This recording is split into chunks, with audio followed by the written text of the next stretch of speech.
جناب رسول اللہ صلی اللہ علیہ وسلم نے اس میں فرمایا کہ مجھے یہ بتاؤ کہ یہ دعا میں نے جو تمہیں تعلیم دی ہے، اس دعا کے بعد تمہارے لیے دنیا اور آخرت کی کون سی خیر ایسی ہے جو باقی رہ گئی جو میں نے نہیں بتائی؟ اللہ نے تمہارے گناہوں کو معاف کر دیا، اللہ نے تمہارے رزق میں برکت عطا کر دی، اور اللہ تعالیٰ نے تمہارے گھر میں تمہارے لیے اللہ تعالیٰ نے وسعت کو پیدا کر دی۔ تو اعمال کے ذریعے سے امت کو، میرے بھائیوں، اعمال کے ذریعے سے امت کو اٹھایا گیا۔ حضور صلی اللہ علیہ وسلم اس کا اہتمام کرتے رہے، اس پر صحابہ کی زندگیاں پوری دنیا میں جا کر پھر کر لگی ہیں، اور صحابہ اعمال کے زندہ کرنے کا ذریعہ بنے ہیں، اور صحابہ نے پوری دنیا کے اندر اعمال والی زندگی کو پھیلایا بھی ہے، اور پوری دنیا کے اندر خود عمل کر کر صحابہ کامیاب زندگی گزار کر گئے۔ آج ہم سے اس کا مطالبہ ہے، آج ہم سے اس کا مطالبہ ہے کہ ہمارا سارا مجمع اور ہم سارے کے سارے اس کی فکر کرنے والے ہوں کہ پوری دنیا میں جناب رسول اللہ صلی اللہ علیہ وسلم کی مبارک زندگی کیسے زندہ ہو، اور اس کے لیے میں کیا کر سکتا ہوں، میرا گھر کیا کر سکتا ہے، میرے لیے کیا ہو سکتا ہے، مجھے اللہ تعالیٰ کیسے استعمال کر سکتے ہیں، مجھے اس کی فکر کرنا۔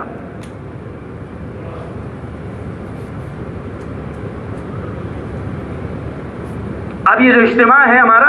اس اجتماع میں پوری دنیا کے تقاضوں کو سامنے رکھ کر اجتماع، جیسے بتا رہے تھے اثر میں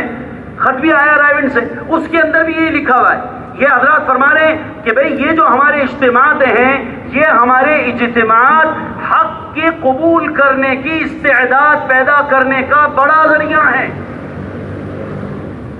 یہ جو ہمارا جمع ہونا ہے،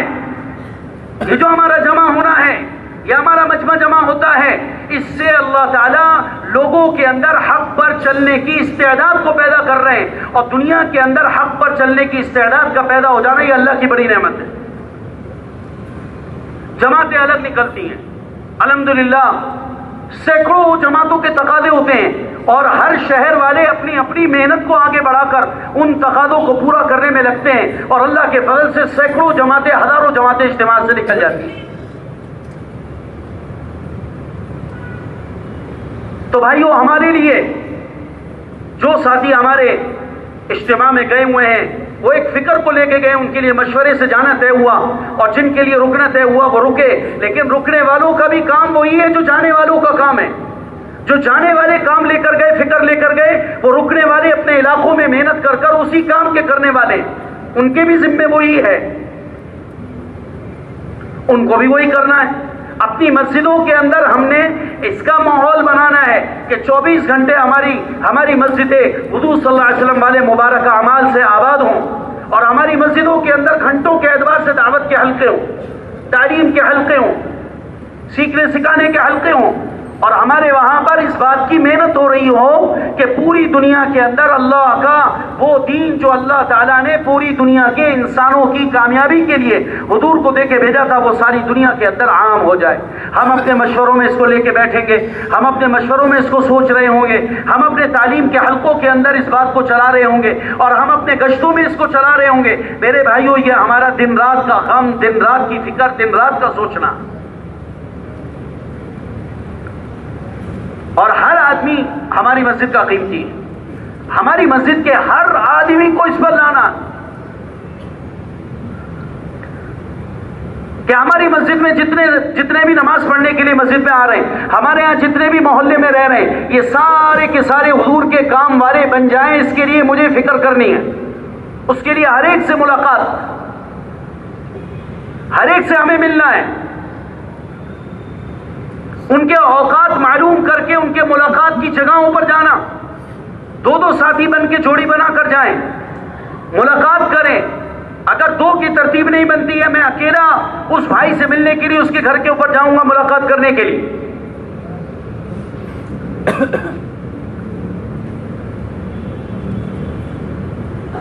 تو ہمارے یہاں ماحول بنے گا، اور ماحول ذریعہ ہے لوگوں کے لیے دین پر چلنے کا، کہ لوگ دین پر کیسے آ جائیں، کیسے دین کے اوپر لوگ آ جائیں۔ اس کے لیے اللہ تعالیٰ نے ماحول کو ذریعہ بنایا ہے۔ ماحول میں رہ کر آدمی کے لیے دین پر چلنا بہت آسان ہوتا ہے،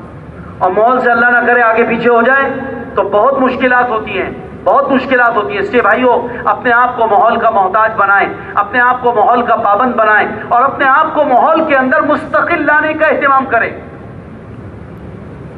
ہمیں ہمارے بڑے جب بلائیں ہم جمع ہو جائیں، ہمارے بڑے ہمیں جب بلائیں ہم جمع ہو جائیں.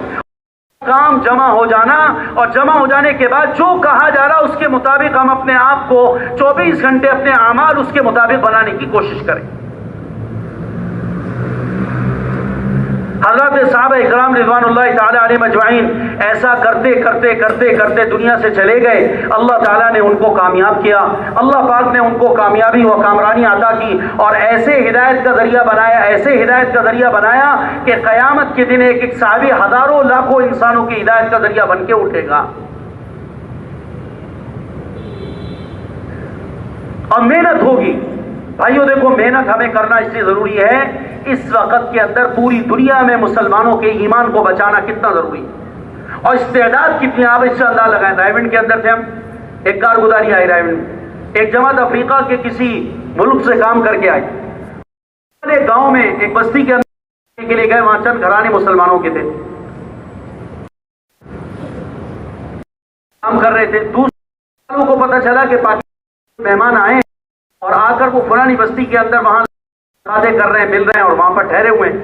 تو وہ دوسری بستی والے ان کو اپنی بستی میں لانے کے لیے دعوت دینے کے لیے گئے اور جا کر ان سے کہ آپ لوگ ہماری بستی کے اندر بھی آ جائیں، آپ لوگ وہاں سے آئیں، سنیں اچھی اچھی باتیں آپ کرتے ہیں، اچھی اچھی باتیں بتاتے ہیں. تو امیر صاحب نے ان سے پوچھا کہ آپ کی بستی کے اندر کتنے گھرانے؟ انہوں نے کہا تقریباً 150 گھرانوں پر مشتمل ہمارا وہ گاؤں ہے. تو امیر صاحب نے پوچھا آپ کے یہاں مسلمان کتنے گھرانے؟ انہوں نے کہا مسلمان گھرانہ تو کوئی بھی نہیں ہمارے یہاں. مسلمان گھرانہ تو کوئی بھی نہیں ہمارے. تو امیر صاحب نے ان سے معذرت کری کہ ہم اپنے مسلمان بھائیوں سے مل رہے ہیں اس وقت میں اور ہم اپنے مسلمان بھائیوں سے ملنے کے لیے آئے ہیں، اس لیے ہم آپ کے آنے سے معذرت چاہتے ہیں، ہم مسلمانوں کے بھائیوں سے ملاقاتیں کرتے پھر رہے ہیں. تو وہ بڑے حیران سن کے کہ آپ ہماری بستی میں آنا نہیں چاہتے. بہرحال چلے گئے واپس اور جا کر اپنے بستی والوں کو بتایا کہ وہ پاکستان سے جو مہمان آئے وہ ہمارے آنا نہیں. تو بستی والوں نے ان سے پوچھا اپنے بڑوں سے، بستی کے بڑوں سے جو نمائندہ وہ آنا کیوں نہیں چاہتے؟ انہوں نے کہا وہ یہ کہہ رہے ہیں کہ آپ کے یہاں کوئی مسلمان گھرانہ ہے تو ہم تو کوئی مسلمان نہیں، تو اس وجہ سے وہ ہمارے یہاں نہیں آ رہے. تو بستی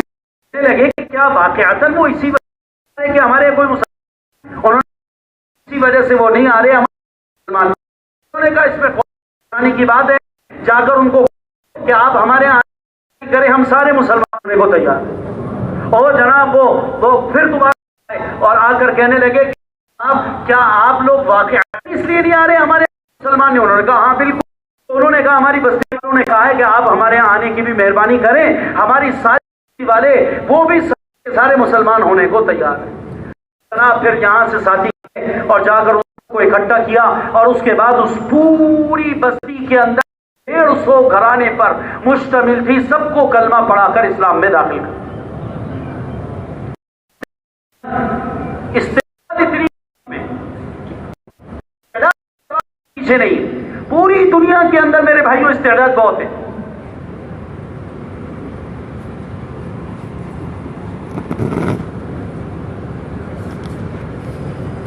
ہمارے مولانا محمد عمر فاروقی صاحب نور اللہ برکتہ فرمایا کرتے تھے دنیا کے اندر جو کفر اسلام کے خلاف سخت رویہ اختیار رکھتا ہے اور سخت رویہ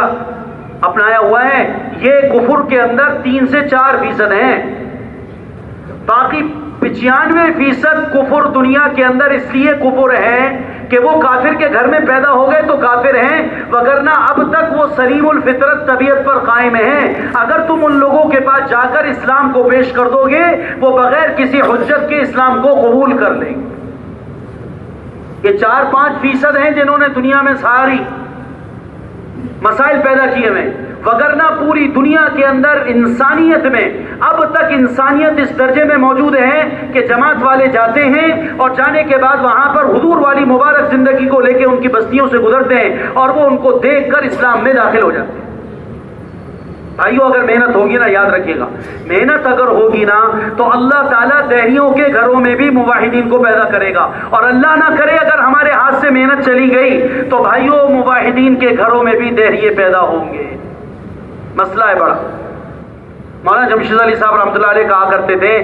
کہ اس مبارک دعوت والے کام کی، اس مبارک کام کی محنت سے اللہ تعالیٰ نے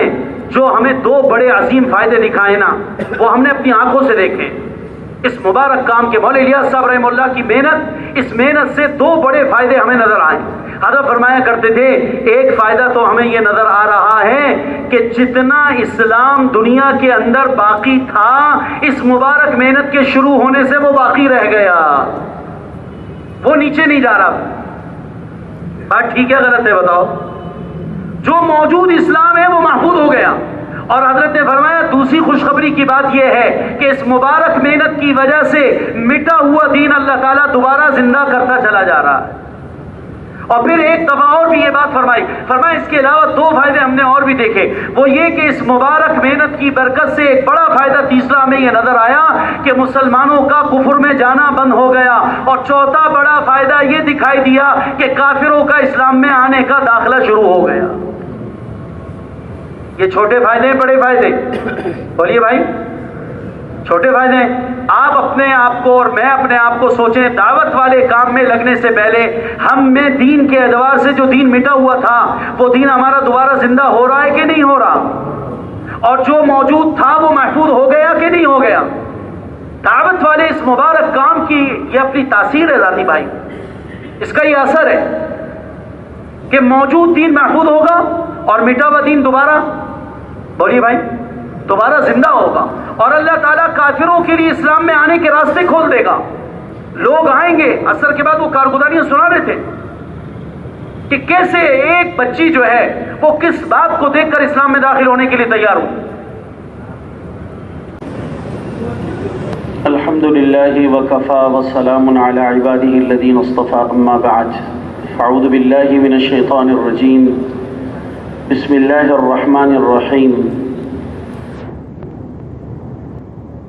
ان الذين قالوا ربنا الله ثم استقاموا تتنزل عليهم الملائكة ألا تخافوا ولا تحزنوا وأبشروا بالجنة التي كنتم توعدون. وقال النبي صلى الله تبارك وتعالى عليه وسلم في معنى الحديث بلغوا عني ولو آية أو كما قال عليه الصلاة والسلام.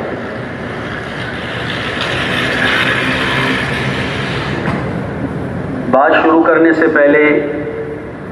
ہم سب کی ایک حاجت اور ضرورت ہے، اس کو عرض کر دینا مناسب ہوگا کہ ہماری پوری زندگی انشاءاللہ اسی ماحولوں میں گزر رہی ہے اور انشاءاللہ بقیہ زندگی بھی اسی طرح کے ماحول میں اللہ نے چاہا تو گزرے گی.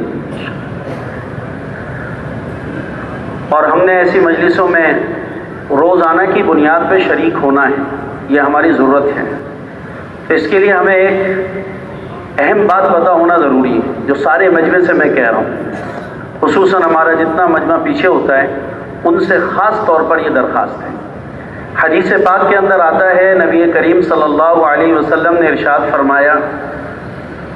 سمرہ ابن جندب رضی اللہ عنہ راوی ہیں، وہ کہتے ہیں کہ نبی کریم صلی اللہ علیہ وسلم نے ہم سے کہا احضروا الذکر ودنوا من الامام، احضروا الذکر ودنوا من الامام. اے میرے صحابہ،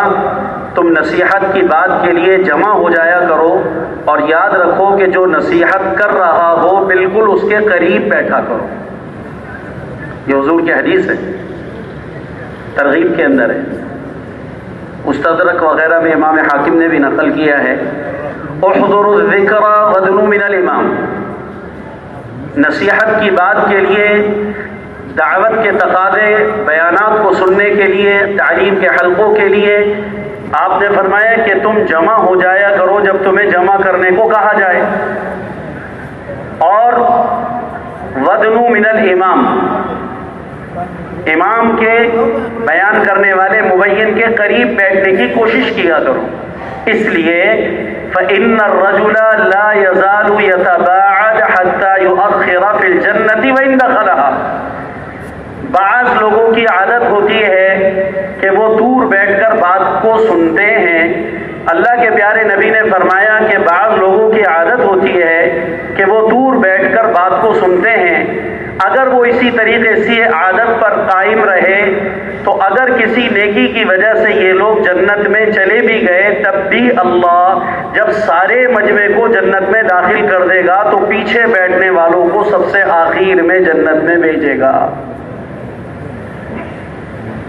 فإن الرجل لا يزال يتباعد، آدمی کا مزاج بن جاتا ہے، اس لیے مشورے سے جن کا دور بیٹھنا پیچھے بیٹھنا طے ہو جائے وہ تو ٹھیک ہے،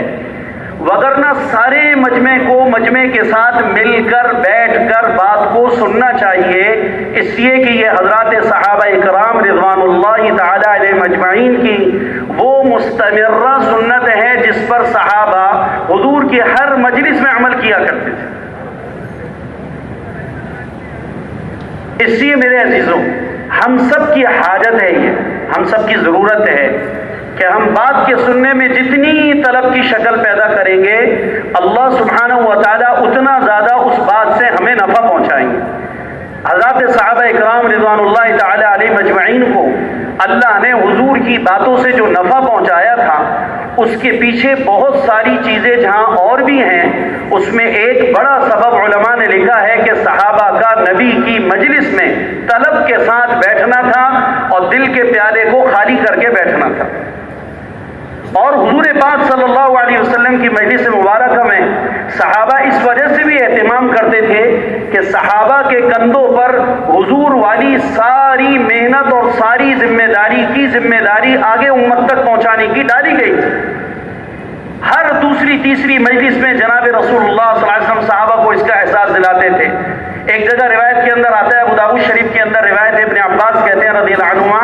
وہ کہتے ہیں کہ جناب رسول اللہ صلی اللہ علیہ وسلم نے ہم سے کہا تسمعون، دیکھو میری بات کو غور سے سننا، میری بات کو غور سے سننا، میری بات کو توجہ کے ساتھ سننا، تسمعون میری بات کو غور سے سننا، اس لیے وَيَسْمَعُ مِنْكُمْ وَيُسْمَعُ مِنْكُمْ، ان قریب وہ زمانہ آنے والا ہے کہ میں اللہ کا پیغمبر تمہارے درمیان نہیں ہوں گا اور اللہ تعالیٰ تم لوگوں کے آگے مجمع کو بٹھائے گا، جیسے آج تم مجھے سن رہے ہو ایسے اللہ تمہارے آگے لوگوں کو بٹھائے گا، لوگ تمہیں سننے کے لیے جمع ہو۔ اگر تم نے آج صحیح سنا، صحیح محفوظ کیا، صحیح مجھ سے لے لیا، پورا لے لیا، کامل محفوظ کر لیا، کامل دین کی حفاظت کر لی، تو تم آگے امت میں آگے والوں کے اندر کامل کو پہنچانے کا ذریعہ بن جاؤ گے۔ اور آپ نے فرمایا میری امت میں یہ سلسلہ آگے چلے گا۔ وَيَسْمَعُ مِمَّن يَسْمَعُ مِنْكُمْ، آپ نے فرمایا پھر اس کے بعد تم یہ دیکھو گے کہ جو لوگ تمہیں طلب کے ساتھ سننے کے لیے جمع ہوئے اللہ تعالیٰ ان میں سے ہر ایک کو اس مقام پر بٹھائے گا کہ لوگ ان کے آگے بھی اسی طریقے سے جمع ہو کر سنیں گے جیسا کہ تمہارے آگے وہ جمع ہو کر سن رہے تھے۔ یہ سلسلہ قیامت تک امت میں چلنا ہے۔ ہم میں سے ہر آدمی جناب رسول پاک صلی اللہ علیہ وسلم کے مبارک دین کا کامل ذمہ دار ہے۔ ہمارے پیارے نبی جو کچھ لے کر آئے ہیں اس سارے کو من وعن حفاظت کے ساتھ آگے پہنچانا، یہ میرے بھائیوں ہم میں سے ہر مسلمان کی ضرورت ہے، چاہے وہ ظاہر میں تاجر ہو، چاہے وہ ظاہر کے اندر زارع ہو، چاہے وہ ظاہر کے اندر ڈاکٹر ہو یا انجینئر ہو، چاہے وہ مزدور ہو یا وہ غریب ہو یا امیر ہو، اللہ نے ہم میں سے ہر مسلمان کی یہ ذمہ داری لگائی اور اللہ نے اس ذمہ داری کے ساتھ مدد کا وہ وعدہ فرمایا کہ اگر میں یہاں پر بیٹھ کر ایک بات ساری دنیا کی نیت کر کے کروں تو اللہ تعالیٰ اس بات کا اثر پوری دنیا پر ڈالے۔ مؤذن اذان دیتا ہے، ایک مسجد کا مؤذن اذان دیتا ہے، آپ نے دیکھا ہوگا ہر مسجد میں مؤذن ہوتا ہے۔ مؤذن اگر یہ نیت کر کر اذان دے کہ میرے محلے میں جتنے مسلمان ہیں جن کی یہ مسجد لگتی ہے میں ان سب کو نماز کے لیے دعوت دے رہا ہوں، تو جتنے محلے سے نماز کے لیے آئیں گے اللہ تعالیٰ اس مؤذن کو تمام نمازیوں کی نماز کا اجر عطا فرمائے گا۔ لیکن انما الاعمال بالنیات، نیت المؤمن خیر من عملہ، مومن کی نیت کا اعتبار ہوتا ہے اور مومن کی نیت اس کے عمل سے بہت آگے تک چلتی چلی جاتی ہے، اتنی آگے تک جاتی ہے جہاں تک اس کا گمان نہیں۔ تو اگر محلے کا مؤذن اپنی مسجد میں کھڑے ہو کر اذان دیتا وقت یہ نیت کرتا ہے ساری دنیا کے مسلمانوں پر اللہ نے ظہر فرض کی ہے، ساری دنیا کے انسانوں پر مسلمانوں پر اللہ نے فجر فرض کی ہے، میں پوری پوری دنیا کے مسلمانوں کو مغرب کی نماز کے لیے بلا رہا ہوں، تو آئیں گے تو وہ جو اس کے محلے کے ہیں، لیکن فرمایا پوری دنیا سے جہاں جہاں لوگ نماز کی تیاری کر کر اپنے اپنے علاقے کی مسجد میں جا کر مغرب کی نماز، ظہر کی نماز ادا کریں گے، آپ کے محلے کے مؤذن کو ساری دنیا کے مسلمانوں کی مغرب کی نماز کا ثواب ملے گا۔ حتیٰ کہ حرم شریف کے اندر نماز پڑھنے والے لاکھوں گئے نماز پڑھنے، اعمال کرنے ہیں، لیکن ایک کراچی کے محلے کی مسجد کا مؤذن یہ نیت کرتا ہے کہ میں مغرب کی اذان دے رہا ہوں اور اس وقت مسجد نبی علیہ الصلوۃ والسلام میں اور مسجد حرام کے اندر جتنے مسلمان موجود ہیں میں ان سب کو بھی مغرب کی نماز کی دعوت دے رہا ہوں، تو مسجد حرام کے اندر امام حرم کے پیچھے جتنے لوگ نماز پڑھیں گے، اس مسجد کے، اس محلے کی مسجد کے مؤذن کو اللہ ان کا بھی اجر عطا فرمائے گا۔ ہمیں اللہ نے ساری دنیا کو سامنے رکھ کر، ساری دنیا کو سامنے رکھ کر اس کام میں لگنے کا حکم دیا ہے، اور ہمارے ہر بول کا اثر پوری دنیا پر پڑتا ہے۔ ہمارا یہاں پر بیٹھنا، اگرچہ مدنی مسجد میں بیٹھنا ہے، ہم مرکز کے اندر آئے ہوئے ہیں، ہم بیان سننے آئے ہیں، ہم اعمال میں آئے ہیں، ہم یہاں ایک فکر لے کر آئے ہیں، لیکن میرے بھائیوں اگر ساری دنیا پر اس فکر کا اثر مرتب کرنا چاہتے ہیں تو ہم اپنے آنے میں اس نیت کو شامل کریں کہ اللہ میرے اس جانے کا اثر پوری دنیا میں ڈال کر پوری دنیا میں دین کی فکر کو زندہ فرما، دین کے سارے تقاضوں کو پورا فرما دے۔ اللہ اس پر قادر ہے، ہمارا شب جمعہ دنیا میں ہدایت کے آنے کا، صرف میرا شب جمعہ میں آنا دنیا میں ہدایت کے آنے کا ذریعہ بن جائے گا، میرا سہروزہ بن جائے گا، میرا چلہ بن جائے گا، میرا سفر کرنا بن جائے گا۔ اور میرے بھائیوں ایک ایک مسلمان کے عمل کو اللہ نے اتنا طاقتور بنایا۔ ایک بات یاد آ گئی، آپ کو سنا دیتا ہوں۔ عبداللہ ابن مسعود رضی اللہ تعالیٰ عنہ حضور کے ایک صحابی ہیں، بڑے جلیل القدر صحابی ہیں، انہوں نے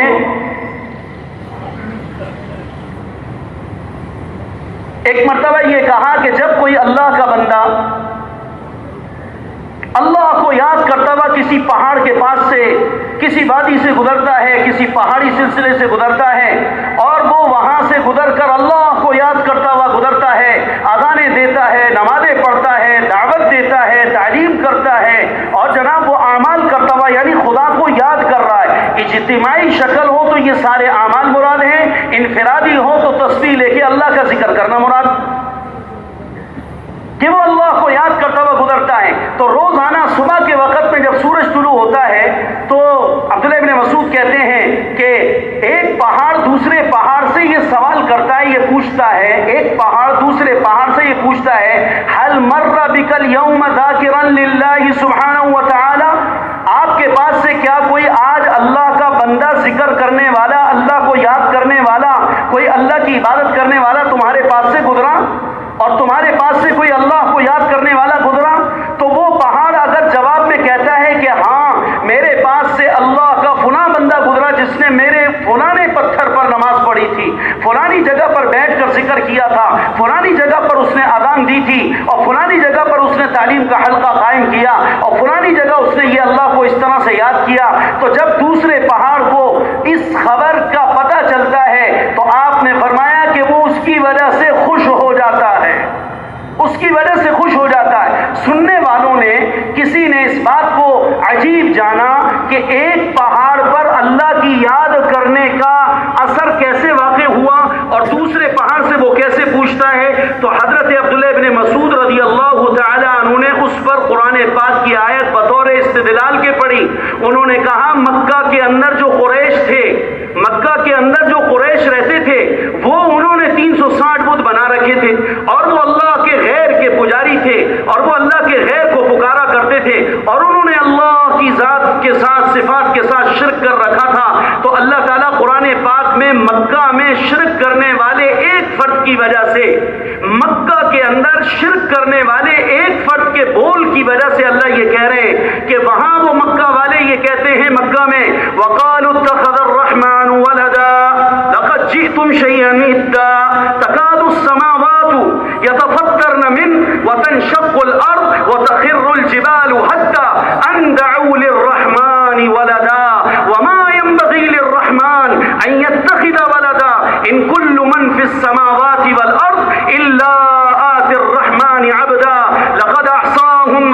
لهم عدا وكلهم آتيه يوم القيامة فردا إن الذين آمنوا وعملوا الصالحات سيجعل لهم الرحمن ودا. اللہ تعالیٰ فرماتے ہیں کہ جب ان میں سے کوئی آدمی یوں کہتا ہے زمین پہ کھڑے ہو کے مکہ میں کہ اللہ نے اپنے لیے اولاد ٹھہرائی ہے، اللہ نے اپنے لیے لڑکا بنایا، اللہ نے اولاد بنائی، تو ان کا یہ بول اتنا برا ہے کہ اس برے بول کا اثر ساری کائنات کے پہاڑوں پر پڑتا ہے، ساری کائنات کی زمین پر پڑتا ہے، اور ساری کائنات کے میرے عزیزوں آسمانوں کے اوپر پڑتا ہے. یہاں تک کہ اللہ نے کہا تکاد السماوات یتفطرن من، قریب ہے کہ آسمان پھٹ پڑے، وتنشق الارض، اور زمین جو ہے وہ زمین پھٹ جائے اور آسمان ٹکڑے ہو جائے اور پہاڑ ریزہ ریزہ ہو کر ختم ہو جائے. کس بات کے اوپر؟ کہ ایک مکہ میں کھڑا ہو کر مشرک آدمی یہ کہتا ہے اللہ کے ہاں اولاد ہے. تو حضرت عبداللہ ابن مسعود نے کہا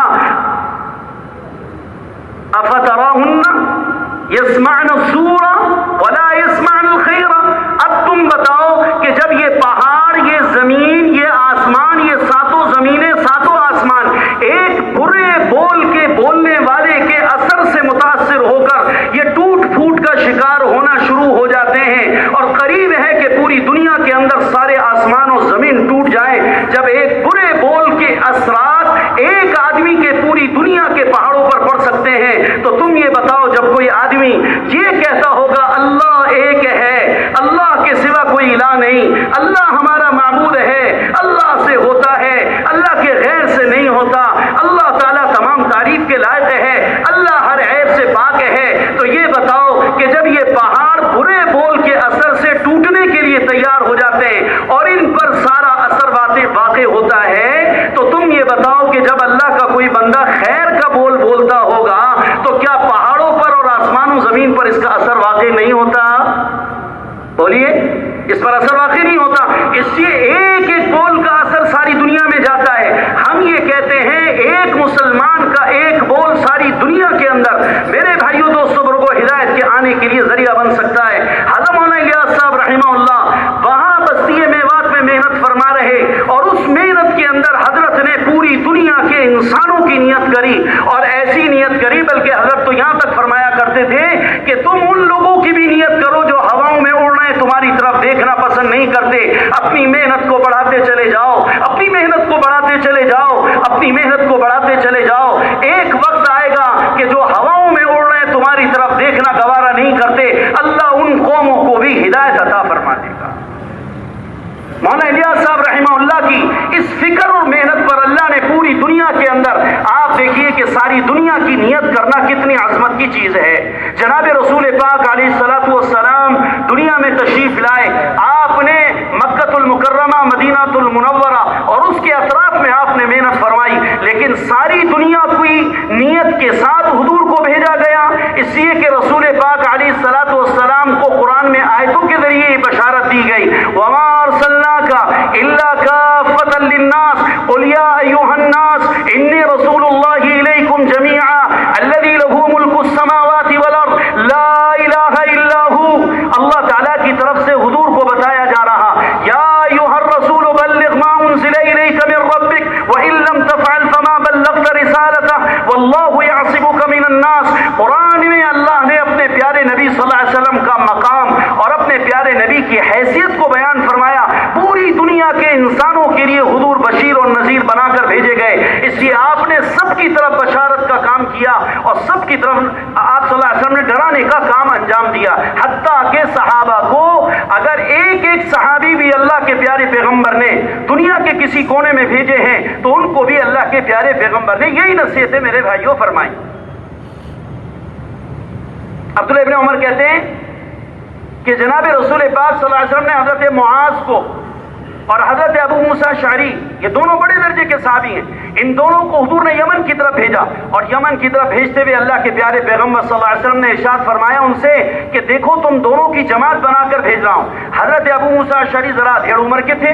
اور حضرت معاذ بن جبل جو تھے یہ نوجوان تھے، اسی جماعت میں چلتے وقت بزرگوں کی رعایت کرنا یہ جوانوں کے ذمے ہے، اور جوانوں کی رعایت کرنا یہ بزرگوں کے ذمے ہے، یہ امت میں جوڑ کا سبب ہے۔ تو آپ نے ان دونوں حضرات کو بھیجا، تو بھیجنے سے پہلے اللہ کے پیارے نبی نے ان سے فرمایا تساندا اے تعاونا۔ دیکھو ایک بات کا خیال رکھنا، تم یمن جا رہے ہو اور تم دونوں اپنے الگ الگ مزاج کے ہو، اس کا خیال رکھنا کہ دونوں ایک دوسرے کے ساتھ تعاون کرنا، دونوں ایک دوسرے کے ساتھ تعاون کرنا۔ اور دوسرا فرمایا تتطاوعا، آپ نے فرمایا کہ دیکھو ایک دوسرے کی اطاعت بھی کرنا۔ اور تیسری بات فرمائی بشرا،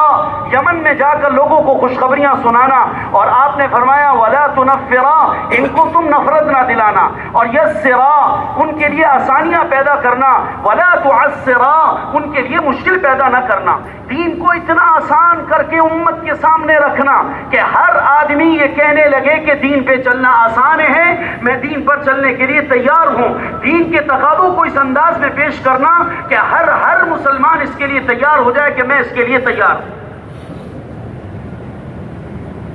صحابہ گئے ہیں اور صحابہ نے محنت فرمائی،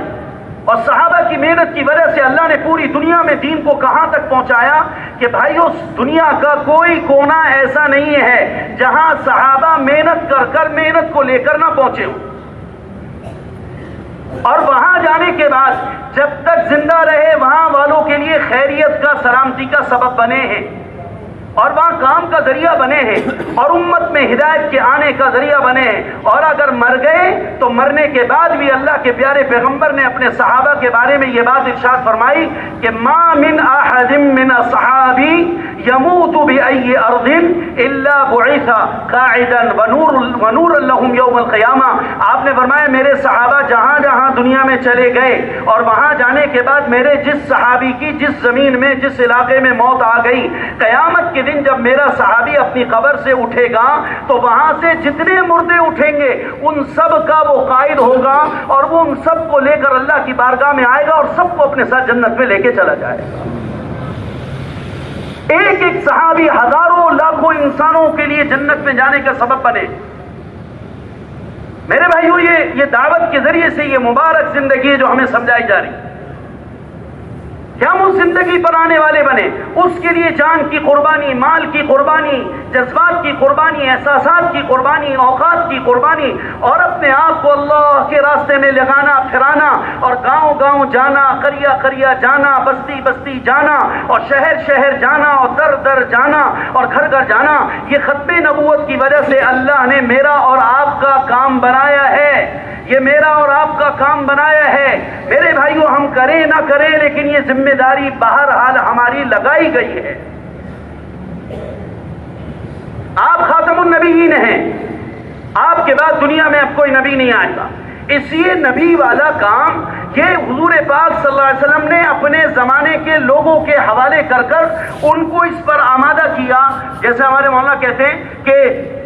انبیاء علیہ الصلوات والسلام اور جناب رسول اللہ صلی اللہ علیہ وسلم کی محنت میں کیا فرق تھا؟ حضور پاک علیہ الصلوۃ والسلام سے پہلے انبیاء دنیا میں آئے، محنت کری، اور آپ نے ایک مجمع تیار کر کر اس مجمع کو اس پر کھڑا کیا کہ تم اس بات کو آگے والوں تک پہنچاؤ،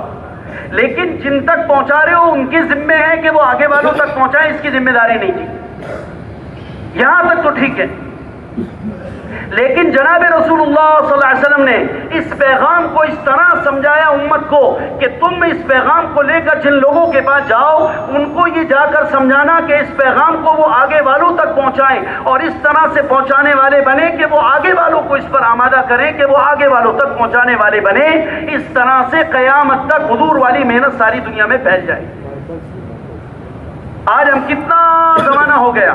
آپ صلی اللہ علیہ وسلم سے کتنا زمانے کے اعتبار سے بہت پرے، لیکن اللہ تعالیٰ نے اس دعوت والے کام کو ہمارے زمانے میں اللہ نے ہمارے حوالے کیا ہے۔ میرے بھائیوں پیچھے سے محنتیں ہوئی ہیں، اس محنتوں کی وجہ سے آج الحمدللہ ہمارے ذہن اس پر تیار ہیں کہ ہمیں پوری دنیا میں دین کو پہنچانا ہے، کہو انشاءاللہ۔ سارے مجمع نے محنت کرنی ہے اور سارے مجمع نے قربانی دینی ہے، اس لیے کہ یہ امت اجتماعی ہے، یہ امت اجتماعی ہے۔ ہمارا ہر کام اجتماعی شکل کے اندر ہی چلے گا، اور ہمارے ہر کام کے اندر اجتماعیت کو اللہ تعالیٰ پسند کرتے ہیں۔ جو بھی کرنا اجتماعیت کے ساتھ ہم نے کرنا ہے، اور بھائیوں ہم نے اپنے بڑوں کے مشورے سے اور ان کے تابع ہو کے کرنا ہے، اپنی مرضی اور اپنی طبیعت پر نہیں چلنا۔ ہمارا چلنا اپنے بڑوں کے مشورے سے، ہمارے بڑے ہمارے بارے میں جس طرح چلنا طے کریں ہم اس طرح چلنے کے لیے اپنے آپ کو پیش کریں۔ چونکہ اگر اپنے آپ کو آدمی اپنے حوالے کر کے چلے اور اپنے مزاج کے اوپر چلے تو ابو عبیدہ بن جراح رضی اللہ عنہ، حیات الصحابہ میں لکھا ہوا ہے کہ ابو عبیدہ بن جراح کا جب انتقال ہونے لگا تو انہوں نے مجمع کو شام کے اندر طاعون کی بیماری میں حضرت کا انتقال ہوا تو اس سے پہلے انہوں نے شام میں مجمع کو جمع کیا۔ معاذ بن جبل رضی اللہ عنہ بھی ساتھ تھے، اور اس کے بعد انہوں نے معاذ بن جبل سے فرمایا کہ پھر تم لوگوں کو نماز پڑھانا۔ اس کے بعد حضرت کا انتقال ہو گیا تو ابو عبیدہ بن جراح رضی اللہ تعالیٰ عنہ لوگوں کو جمع کر کے فرمانے لگے کہ دیکھو ہماری یعنی مومن کے دل کی مثال چڑیا کی طرح سے ہے، چڑیا کی طرح ہماری مثال، ہمارے دل کی مثال چڑیا کی طرح سے ہے۔ مثل قلب المؤمن کمثل العصفور، چڑیا کی طرح ہماری مثال ہے۔ یقلب فی یوم کذا و کذا مرتن، ایک دن کے اندر پتہ نہیں کتنی مرتبہ ہمارا دل الٹا پلٹا ہوتا رہتا ہے، الٹ پلٹ ہوتا رہتا ہے، ہمارا دل کہیں ادھر جاتا ہے کہیں ادھر جاتا ہے، جیسے چڑیا بار بار چکر لگاتی ہے اور ادھر سے ادھر الٹتی پلٹتی رہتی ہے۔ مومن کا دل اسی طریقے سے الٹتا پلٹتا رہتا ہے، اس لیے تمہیں چاہیے کہ تم اپنے آپ کو مشورے والوں کے پابند بنا کر چلو، مشورے سے چلو، پابند بن کے چلو، اور پابند بن کے جو چلا کرتا ہے میرے بھائیوں دوستوں بزرگوں اس کی حفاظت ہوتی ہے۔ جیسے حضرات صحابہ اکرام رضوان اللہ علیہ مجمعین حضور صلی اللہ علیہ وسلم سے پوچھا کرتے اور آپ علیہ الصلوۃ والسلام جو بتاتے، جیسے عصر کے بعد فرما رہے تھے بیان کے اندر کہ جناب رسول اللہ صلی اللہ علیہ وسلم کے صحابہ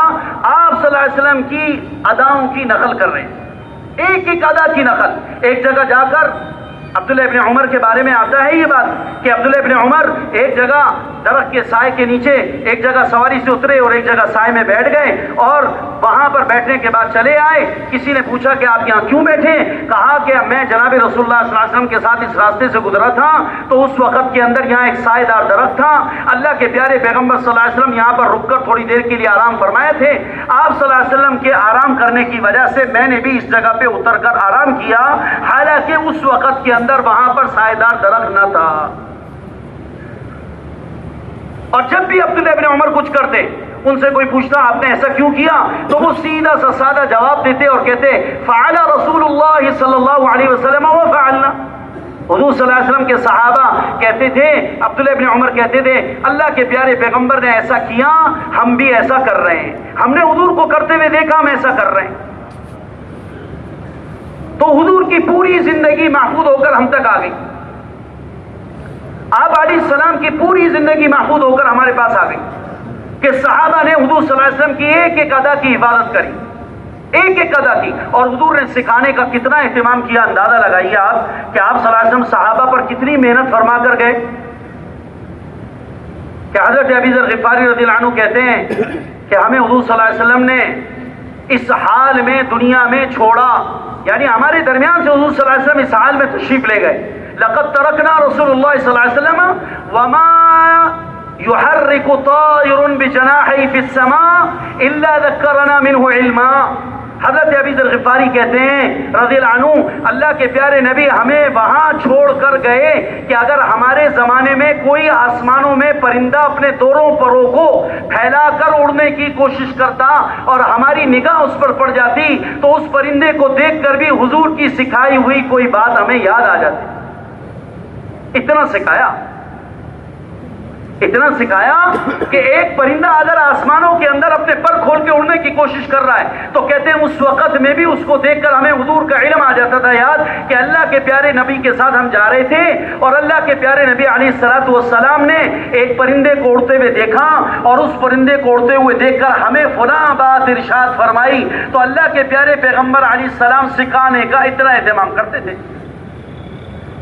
سورج نکل رہا ہے، اللہ کے پیارے پیغمبر سکھا رہے ہیں دیکھو جب سورج نکلا کرے صبح میں تو تم پڑھا کرو الحمدللہ الذی اقالنا یومنا ھذا ولم یہلکنا بذنوبنا۔ چاند نکلتا، اللہ کے پیارے نبی ہمیں لے کر چاند کو دیکھنے کے لیے ہمیں اکٹھا کر لیتے، اور اس کے بعد جب چاند پر نظر پڑتی آپ علیہ السلام کی زبان اطہر پر یہ جملہ ہوتا ہلال خیر ورشد، ہلال خیر ورشد، ہلال خیر ورشد، آمنت بالذی خلقک۔ ہم قبرستان سے جاتے، اللہ کے پیارے نبی صلی اللہ علیہ وسلم دعا پڑھتے، ہمیں اس موقع کی دعا بتاتے، صبح کے وقت کے اعمال، شام کے وقت کے اعمال، اور جناب نماز کی دعائیں اور وضو کی دعائیں، ہر چیز اللہ کے پیارے نبی نے صحابہ کو سکھائی۔ اتنا سکھایا اتنا سکھایا اتنا سکھایا کہ صحابہ کی زندگی کے اندر اتنا دین آ گیا تھا کہ وہ دین پوری دنیا کے اندر پہنچانے میں پوری زندگی انہوں نے اپنی لگا دی تھی۔ ابو ہریرہ وضو کر رہے ہیں، آپ صلی اللہ علیہ وسلم تشریف لے، آپ نے دیکھا ابو ہریرہ وضو کر رہے ہیں، تو آپ علیہ السلام نے ابو ہریرہ سے کہا یا ابا ہریرہ اذا توضأت فقل بسم اللہ والحمد للہ۔ جب بھی آپ وضو کرا کریں نا تو وضو کے شروع میں یہ دو جملے کہا کریں، بسم اللہ والحمد للہ۔ کیا بھائی؟ بسم اللہ والحمد للہ۔ اذا توضأت فقل بسم اللہ والحمد للہ، جب بھی آپ وضو کریں بسم اللہ والحمد للہ پڑھا کریں۔ اے ابو ہریرہ فإن حفظتك لا تبرح تكتب لك الحسنات حتى تحدث من ذلك الوضوء۔ اگر آپ وضو کے اندر بسم اللہ والحمد للہ پڑھ کے وضو کر لیں گے تو جب تک تم اس وضو سے باوضو رہو گے تمہارا نیکی لکھنے والا فرشتہ تمہارے صحیفے میں نیکیاں درج کرتا رہے گا، چاہے آپ کوئی عمل نہ کر رہے ہیں۔ آپ پیرا دے رہے ہیں مدنی مسجد میں، آپ نے وضو کر کے پیرا دینا شروع کر دیا، آپ وضو کر کے بیان میں بیٹھے ہوئے، آپ وضو کر کے کچھ بھی نہیں کر رہے، دکان پہ اپنا کاروبار کرنے کے لیے بیٹھے ہوئے لیکن باوضو حالت میں بیٹھے ہوئے، فرمایا اگر تم نے وضو کرنے کے وقت میں بسم اللہ والحمد للہ پڑھا، بس اتنے دو جملے ہم نے ادا کیے زبان سے اور وضو ہمارا مکمل ہو گیا۔ ایک صحابی آئے اور آ کر کہنے لگے یا رسول اللہ میں وضو کرتا ہوں، مجھے کوئی وضو کے اندر دعا تعلیم فرما دے۔ آپ نے فرمایا جب تم وضو کرا کرو نا تو وضو میں پڑھا کرو اللہم اغفر لی ذنبی ووسع لی خلقی وطیب لی کسبی، اللہم اغفر لی ذنبی ووسع لی خلقی، اللہم طیب لی، اللہم اغفر لی ذنبی وبارک لی فی رزقی۔ آپ صلی اللہ علیہ وسلم دعا بتا رہے، وہ آئے اور آ کر انہوں نے حضور صلی اللہ علیہ وسلم سے اس دعا کو سیکھا، تو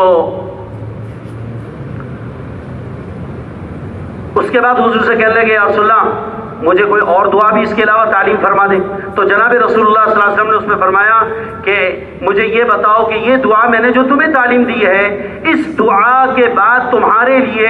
دنیا اور آخرت کی کون سی خیر ایسی ہے جو باقی رہ گئی جو میں نے نہیں بتائی؟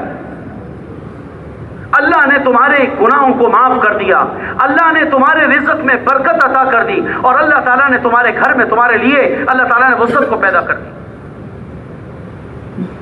تو اعمال کے ذریعے سے امت کو، میرے بھائیوں،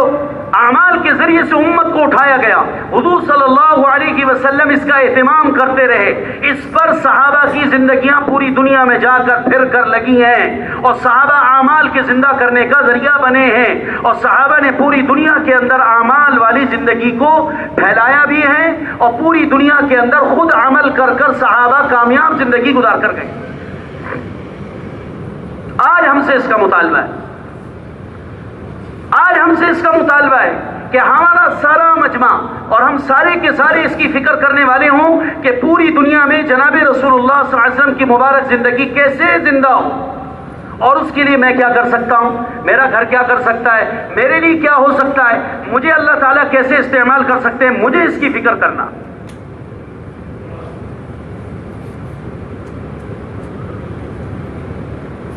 اب یہ جو اجتماع ہے ہمارا،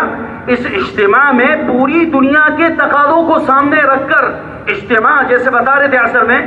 خط بھی آیا رائیونڈ سے، اس کے اندر بھی یہ لکھا ہوا ہے، یہ حضرات فرما رہے ہیں کہ بھئی یہ جو ہمارے اجتماعات ہیں یہ ہمارے اجتماعات حق کے قبول کرنے کی استعداد پیدا کرنے کا بڑا ذریعہ ہے۔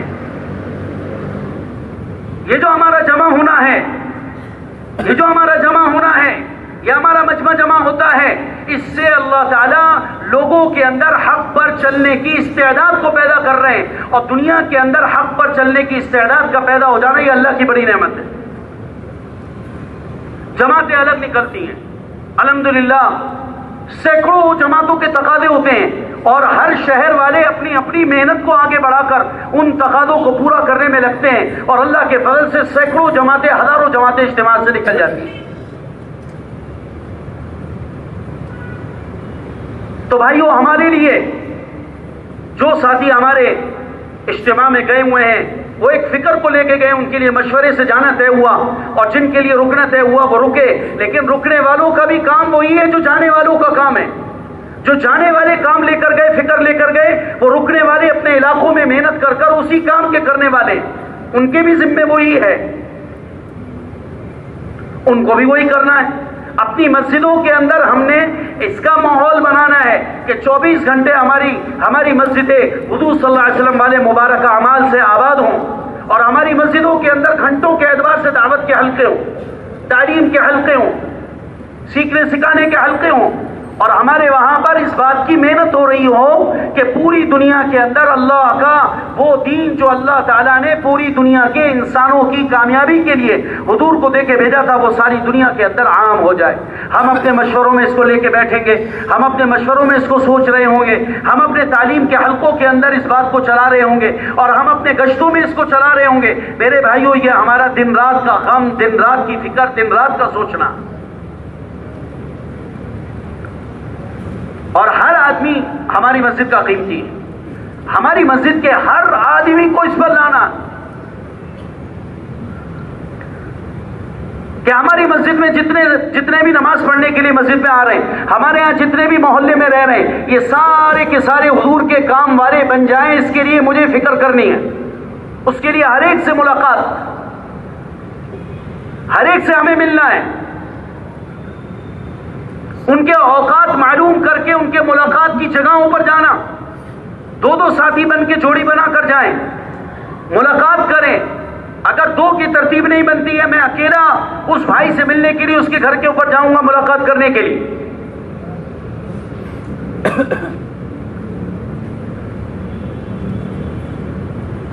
تو ہمارے یہاں ماحول بنے گا اور ماحول ذریعہ ہے لوگوں کے لیے دین پر چلنے کا کہ لوگ دین پر کیسے آ جائیں, کیسے دین کے اوپر لوگ آ جائیں. اس کے لیے اللہ تعالیٰ نے ماحول کو ذریعہ بنایا ہے. ماحول میں رہ کر آدمی کے لیے دین پر چلنا بہت آسان ہوتا ہے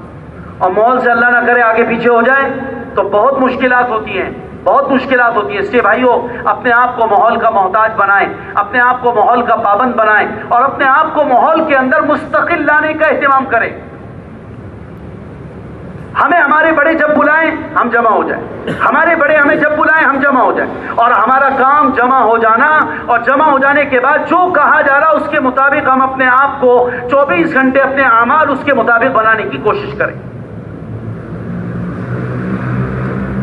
حضرت صحابہ اکرام رضوان اللہ تعالی علیہم اجمعین ایسا کرتے کرتے کرتے کرتے دنیا سے چلے گئے. اللہ تعالیٰ نے ان کو کامیاب کیا, اللہ پاک نے ان کو کامیابی و کامرانی عطا کی اور ایسے ہدایت کا ذریعہ بنایا کہ قیامت کے دن ایک صحابی ہزاروں لاکھوں انسانوں کی ہدایت کا ذریعہ بن کے اٹھے گا. اور محنت ہوگی بھائیو. دیکھو محنت ہمیں کرنا اس لیے ضروری ہے, اس وقت کے اندر پوری دنیا میں مسلمانوں کے ایمان کو بچانا کتنا ضروری ہے اور استعداد کتنی. آپ اس سے اندازہ لگائیں. رائیونڈ کے اندر تھے ہم,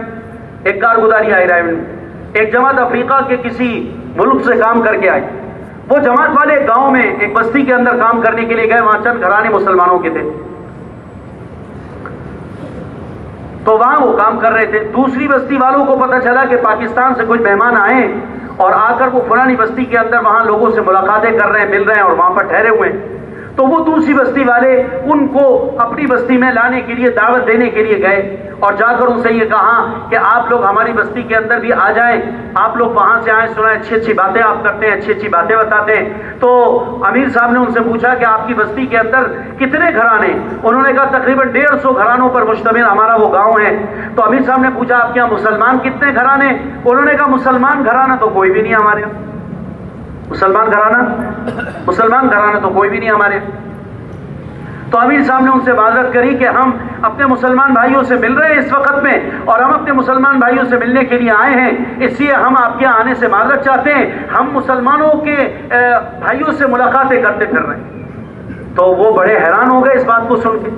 کہ آپ ہماری بستی میں آنا نہیں چاہتے. بہرحال چلے گئے واپس اور جا کر اپنے بستی والوں کو بتایا کہ وہ پاکستان سے جو مہمان آئے وہ ہمارے آنا نہیں چاہتے. تو بستی والوں نے ان سے پوچھا اپنے بڑوں سے, بستی کے بڑوں سے جو نمائندہ بن کے گئے تھے, وہ آنا کیوں نہیں چاہتے؟ انہوں نے کہا وہ یہ کہہ رہے ہیں کہ آپ کے یہاں کوئی مسلمان گھرانہ ہے. تو ہم نے کہا ہمارے یہاں تو کوئی مسلمان نہیں ہے, سارے عیسائی رہتے ہیں, تو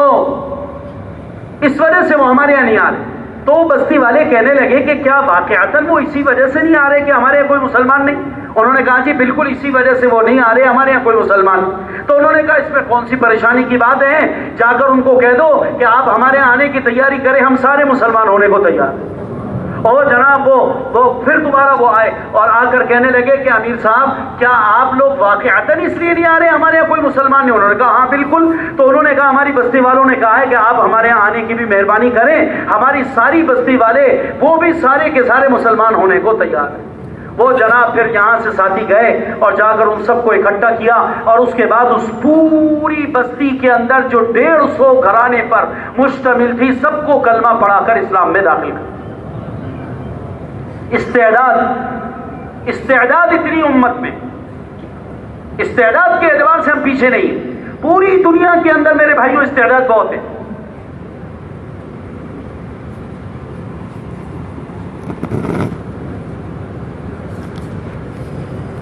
ہمارے مولانا محمد عمر پالپوری صاحب نور اللہ مرقدہ فرمایا کرتے تھے